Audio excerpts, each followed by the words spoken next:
55 years old na ako, halos kalahati ng buhay ko ginugol ko dito sa Hong Kong. Habang ang iba buhay pamilya, ako, trabaho, trabaho, trabaho.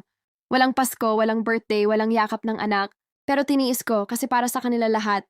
Nitong umalis na for good ang amo ko, binigyan nila ako ng 1 milyon bilang pasasalamat sa buong 28 taon kong paglilingkod. Hindi biro ang sakripisyong yon. Luha, pagod, gutom, at lahat ng sakit sa katawan na tiniis ko para lang may maipadala sa Pilipinas. Ngayon may trabaho pa rin ako dahil nirekomenda nila ako sa kakilala nila.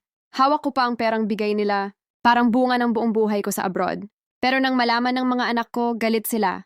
Gusto nila ipadala ko ang 1 milyon sa Pilipinas. Sabi nila, ilalagay nila sa bangko para hindi ko raw magastos at para safe. Pero hindi ako pumayag. Hindi dahil walang tiwala, kundi dahil takot akong isang pitik lang, mawala lahat ng pinaghirapan ko. Ngayon galit sila. Sinasabihan nila akong madamot, walang tiwala, at mas pinipili ko raw ang pera kaysa pamilya. May nagsabi pa, baka mapahamak ka kapag hindi mo ginawa. At doon ako mas natakot. Sila ba ang mali? O ako ang nagiging masama? Hindi ko alam kung ano ang gagawin ko. Gusto ko ipaglaban ang buhay na pinaghirapan ko.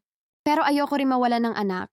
Mga kapwa ko OFW, tama ba akong hawakan ko ang pera ko?